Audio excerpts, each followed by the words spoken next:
연민의 뇌를 통하여서 조정의 뇌가 본격적으로 활동하면 그 활동되어졌던 내용이 1차적으로 내가 갖고 있었던 소외감, 모멸감, 자괴감, 상대적인 빈곤감 이런 것을 객관성 있는 내용으로 정리가 된다고 설명했습니다.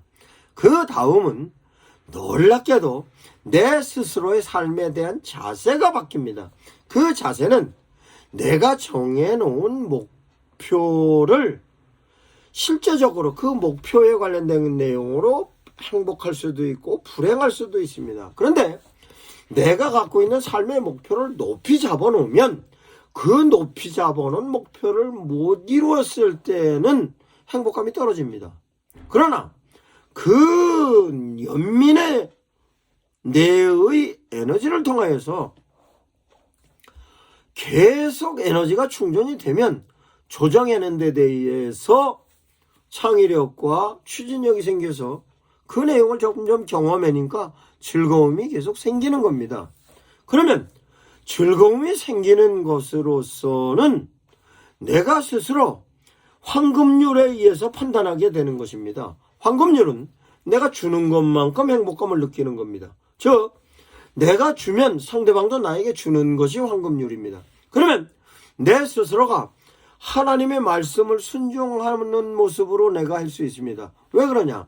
내가 자긍심도 생겼고 그뿐만 아니라 내 스스로 가치가 높아졌습니다. 높아져 있는 가치는 상대를 인정하는 것입니다. 상대를 인정하는 것은 내가 갖고 있는 가치를 논아주는 것입니다.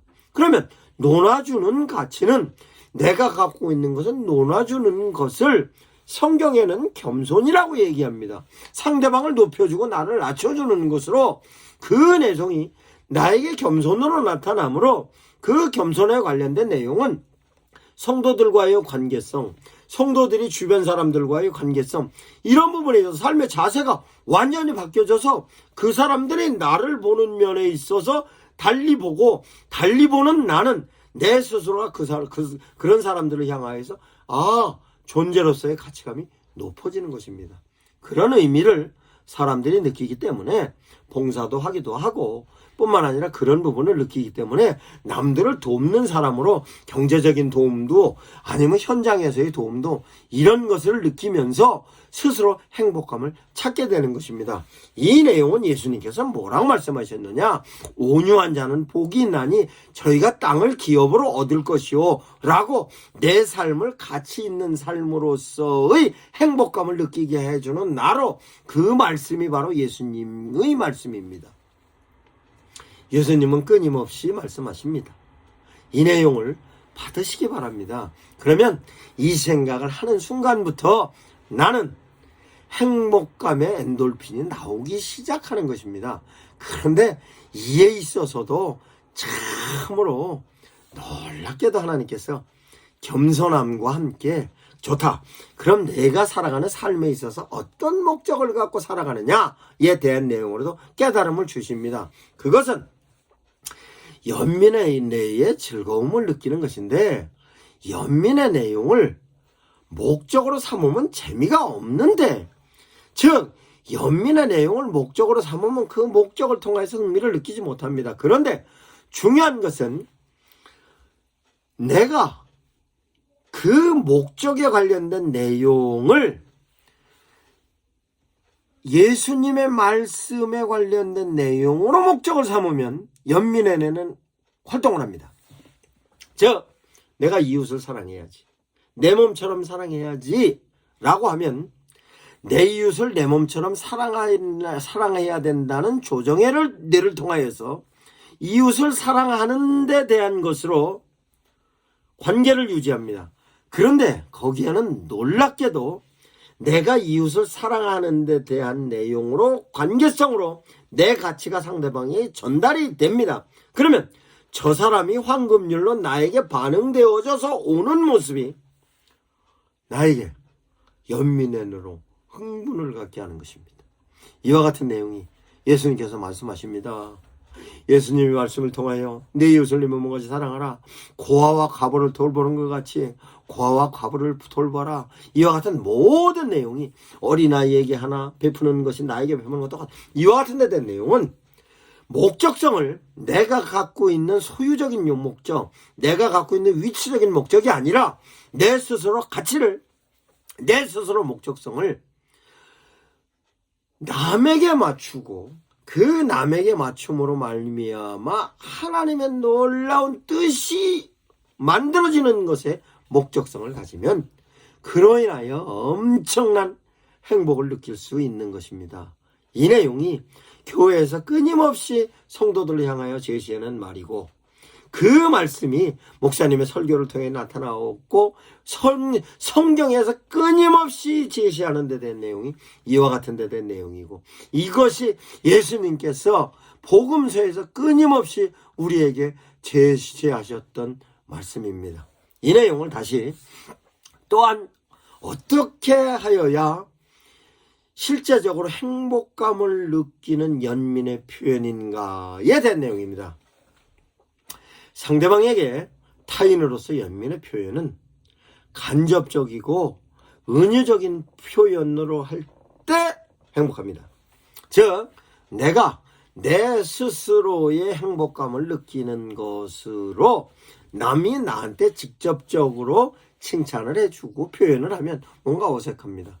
그런데 내가 남들에게도 똑같이 그렇게 표현해주면 어색해요.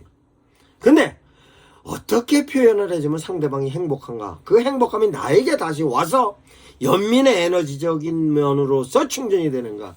그것은 연민의 표현은 간접적이고 은유적으로 표현합니다. 그 효과는 논리적인 것보다 훨씬 더 효과적입니다. 시적인 표현을 하면 엄청난 효과가 있습니다. 우리 아들 때문에 엄마는 행복해 라고 말할 때 엄마도 행복하고 아들도 행복해집니다. 취미는 수단이지 목적이 아닙니다. 삶의 의미를 놓지 않으면 어떤 어려움도 이길 수 없습니다. 삶의 의미를 붙잡고 있을 때에 그 의미는 어려움을 이길 수 있는 것입니다.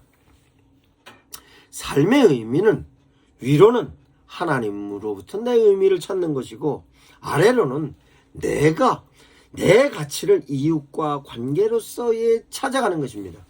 그러면 이와 같은 데 대하여서 내가 상대방에게 어떤 가치로 저 사람들에게 적용했느냐는 나로 인하여 내 스스로가 에너지가 공급받는 데 대한 내용이 하나님으로부터 에너지가 공급되는 요소가 되는 것입니다. 그 스스로가 내가 그렇게 행동하였던 것은 하나님이 계시기 때문에의 내용으로서 나는 이해가 되어지고 그게 느껴지기 때문에 실제적으로 신앙적인 면에서 순종을 통하여서 내 이웃을 내 몸편을 사랑하면 내가 그게 행복감을 느끼는 것입니다. 그런데 이스라엘 백성들이 이와 같은 내용을 느끼지 못하였던 내용은 뭐냐? 스스로 선민의식을 가지고 있어서 스스로 쌓아놓고 이웃을 향하여서는 율법을 통한 정죄는두로만 썼기 때문에 이스라엘 백성들은 예수님을 십자가에 못 박혀 죽이는 것으로 완성했습니다. 그래서 유대교와 우리 기독교, 즉 프로테스탄트와는 다릅니다. 그러면 왜 이렇게 현재 기독교는 이런가에 대한 것은 그와 같은 데 된 내용을 예수님께서 가장 행복하게 사는 모습으로서의 표본은 뭐였냐? 인간이 가지고 있는 정신적인 구조에 있어서 가장 행복하게 사는 방법은 너의 가치를 찾는 것이다. 너의 가치는 너 스스로가 찾는 것이 아니라 내 이웃을 사랑함으로 너 스스로의 가치를 찾는 거다라고 얘기하는 것이 성경에 있어서 예수님의 가치관이고 그 예수님의 가치관은 위로는 하나님을 사랑하고 아래는 내 이웃을 사랑하는 것인데 내 이웃을 사랑하는 데 대해 가치관으로서의 에너지는 하나님으로부터 받는 에너지로 초월적인 에너지가 나에게 임하고 그 초월적인 에너지는 이웃을 사랑하는 모습의 에너지로서 활용이 돼서 이웃과의 관계에 있어서는 황금률에 대한 행복을 느낄 수 있는 것입니다. 이와 같은 데 대한 내용을 끊임없이 하나님께서는 우리들에게 제시하십니다. 그 제시하는 것이 우리들의 행복감을 느끼는 것은 우리들 몸에서 나오고 있는 호르몬이 어떤 호르몬이 나오냐 따라서 행복감을 느낍니다. 이것은 개인적으로 느끼는 행복감에 대한 호르몬은 스스로 스스로의 자존감으로서 나오는 스스로의 에너지도 있지만 말씀드렸듯이 연민을 통하여 내가 상대방에게 연민의 내 에너지를 심어줌으로 상대방이 나에게 관계성으로서의 에너지가 관계성이 높아지는 데 따른 에너지는 호르몬으로 나타나는데 그 호르몬은 엔돌핀이라고 할 수 있습니다. 그 엔돌핀이 많이 나올수록 행복한데 그것은 하나님의 말씀을 순종하여서 이웃을 내 몸처럼 사랑할 때 그 사랑에 필요한 내용이 계속 하나님께서 엔돌핀으로 주셔서 실제적인 내가 행복감으로 나타나고 그 행복감은 창조력과 창의력과 추진력으로 나타난 업무적인 부분에 엄청난 성장을 할 수 있고 그 성장하는 부분으로 다시 이웃과 나눌 수 있는 것입니다. 그런데 여기에 있어서도 하나님의 엄청난 인간을 사랑하시는 하나님의 은혜가 숨어 있습니다. 인간과 인간과의 관계에 있어서는 엔돌핀이 나오지만 하나님이 우리를 접촉하여 주실 때는 엔돌핀이 아니라 다이돌핀이 나옵니다.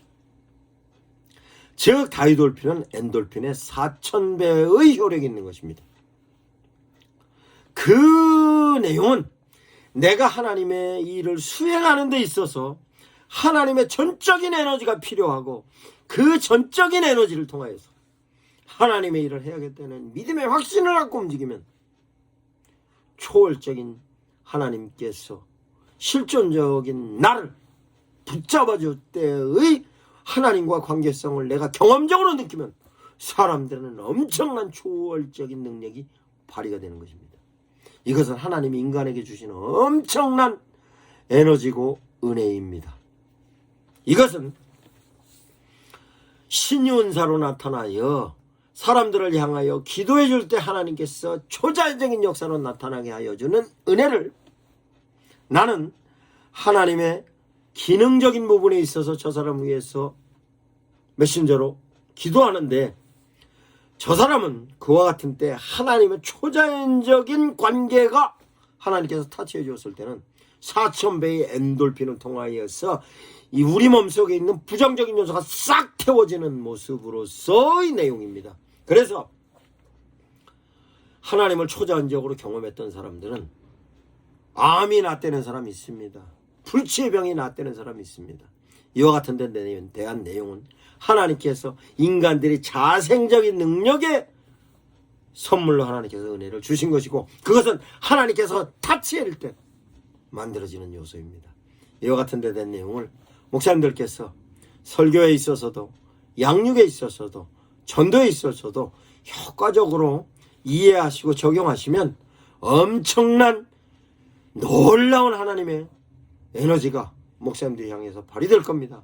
그 에너지는 성도들도 발휘하게 될 것이며 그 발휘되어졌던 내용으로 성도들은 교회 내적으로는 양육으로 교회 외적으로는 전도로 이와 같은 에너지는 워케이션의 에너지로 교회 성장에 엄청난 역할을 하는 부분으로 매듭이 맺어질 겁니다. 이와 같은 내용을 목사님들께서 전도와 양육과 설교에 활용하시기 바랍니다. 감사합니다. 미션 아카데미 대표 전원균 목사입니다.